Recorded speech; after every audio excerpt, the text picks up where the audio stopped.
Now let's put some of our color theory techniques into practice.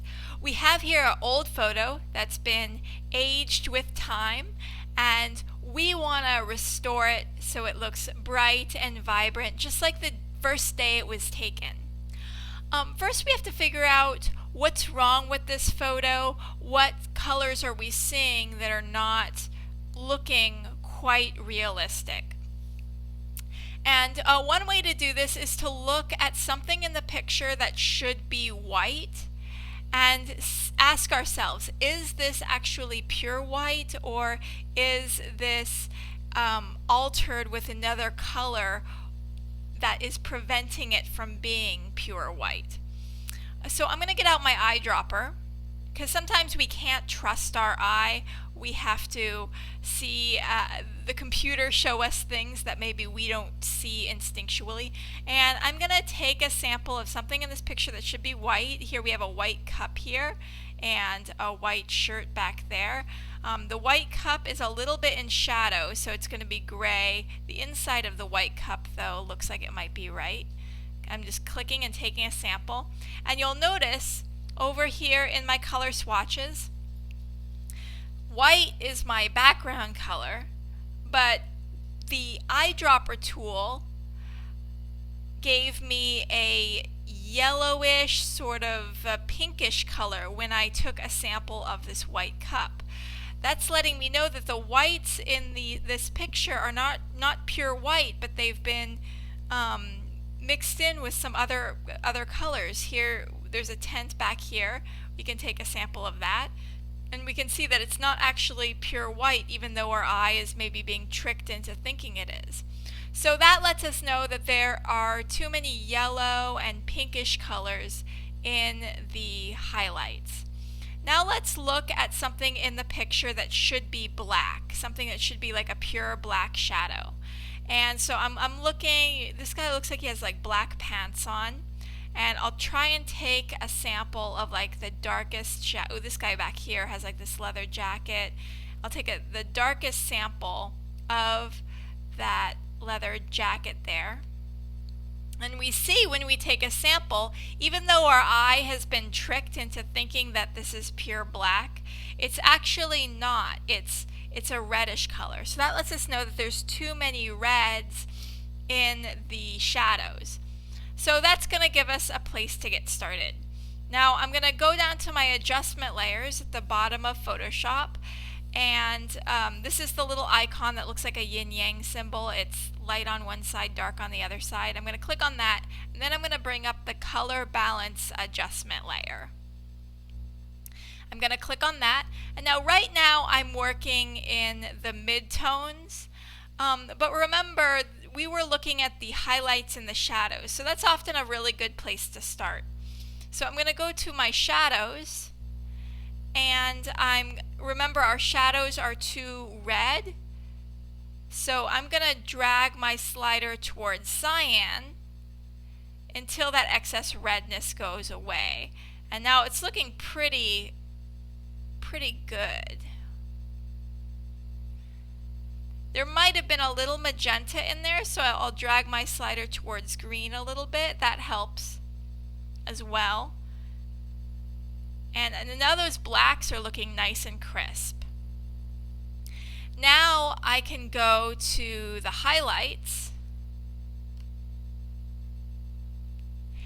and remember our highlights, there's too much yellow in the highlights, so I'm going to drag my highlights away from yellow and towards blue until those whites become nice and crisp and white. Now I'm looking at the midtones, and you know, we don't want to mess with the midtones too much in this picture because we don't want to distort the work that we've already done. I'm noticing this grass doesn't look quite as green as it should. I'll see if I can increase the green. But the thing is, as I increase the green, look, I'm kind of making the overall picture look a little bit too green. So we can add a little bit of red to the midtones just to kind of increase their skin tone a little bit. Now that's looking pretty good.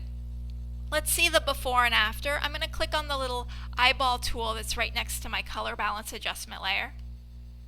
See how red and magenta it was before, and see how yellow the highlights were? It was really washed out.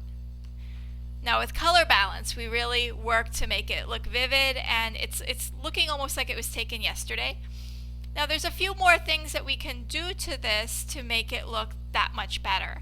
And these extra steps might take you a few hours of work to really make look good. Now one step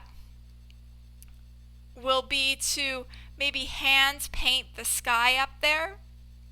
You can consider making a selection of the sky up here.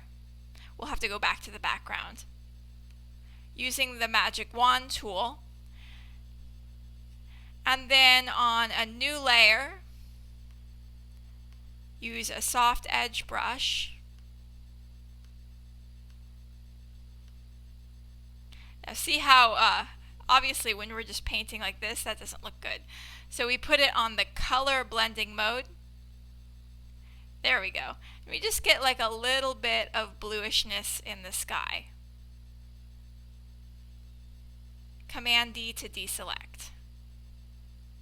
Now we want to get a little bit of the white between the trees. I'm noticing it kind of made a rim there right on the trees. So you can use another selection technique such as the color range selector, or you can work to really carefully make selections inside the trees here and colorize them as such. Or you can just zoom in really close and see if you can hand color the trees. Now this is only going to work if you use the color blending mode. We want to see the sky through the trees, because if you use normal blending mode, it's going to look really fake. And you can see why this is going to take a little bit of time to do, because you want to make sure that you don't paint the trees themselves too much.